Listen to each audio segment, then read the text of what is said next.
એમને તમે આમ જો નીચે જુઓ જરાક હું તમને હે ને એ ભાઈ પૈસાની વાત અહીંયા નહીં હોત, અહીંયા કાયદેસર કામ થાય. હાથ લે પાછો.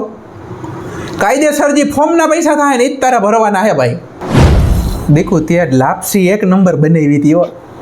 અરે હાથ હું આખો આંગળી બાંગડી પાંચે પાંચ ચાટી ગયો. કાલ હું બનાવવાની હો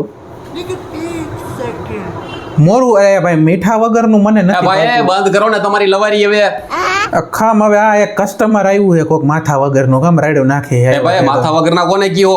હા બોલો. સરકારી ઓફિસમાં તું આ લપડા લેવા આવો બાઈડી યારે. ભાઈ નથી કરતા, જોતા નથી અહીં ગેરનો હામો ઊભો.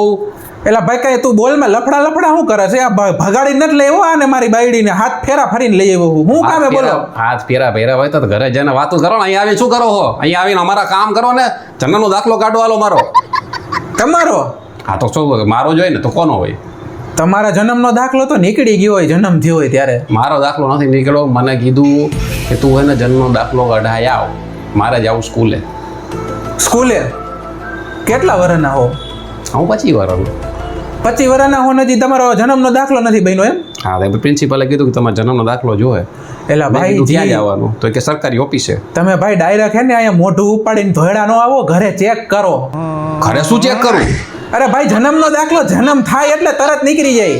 તો મારા બાપાએ નથી કઢાવ્યો ભાઈ હવે.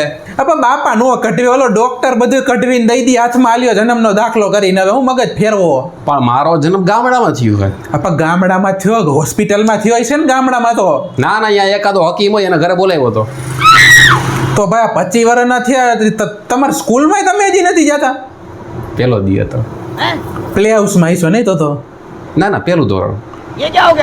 પેલું ધોરણમાં કોણ રાખે હવે? વાંચતા લખતા આવડે છે પણ નહીં શીખવા માટે તો સ્કૂલે જવું ભાઈ હવે. એટલે તો પ્રિન્સિપલે કીધું કે તમે જન્મનો દાખલો કઢાઈ આવો સરકારી કચેરીમાંથી. પણ તો તમારું આધાર કાર્ડ નહીં હોય. મારે પાસે કાંઈ નથી, ચૂંટણી કાર્ડ નથી. એમ નહીં, તમે એની પહેલા આવ્યા હતા એકવાર આધાર કાર્ડમાં એડ્રેસ બદલવા હાટું. તો આધાર કાર્ડ ક્યાં છે એવું જન્મનો દાખલો નથી તો? ઈ હું નહીં ભાઈ, કાકાનો છોકરો. હવે હા સેમ તમારા જેવો લાગતો તો, દાઢી આવડી હતી. હા દાઢી હતી. ઈ મારા કાકાનો છોકરો, ઈ હું નહીં. એ બધા લોચા લાપસી એને જ બધા ભર્યા હોય ભાઈ. હવે પણ એમાં થયું મારે ખાલી છે ને જન્મનો દાખલો કાઢી ગયો ને. એમને તમે આમ જો નીચે જુઓ જરાક હું તમને હે ને એ ભાઈ પૈસાની વાત અહીંયા નહીં હોત, અહીંયા કાયદેસર કામ થાય. હાથ લે પાછો. કાયદેસર જે ફોર્મના પૈસા થાય ને એ જ તારે ભરવાના હે ભાઈ. લઈ અને જાજો મગજનો ફેરવો ભાઈ. મારા મોઢામાંથી તું તુકારા થઈ જાય.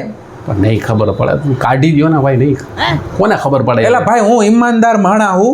એમ નહીં એવું નથી થયું ને કે જન્મ તમારો ને તમારા કાકાના છોકરાનો બેયનો થયો હોય ને ભૂલમાં ઓલા હકીમે દાખલો એકનો કાઢ્યો હોય.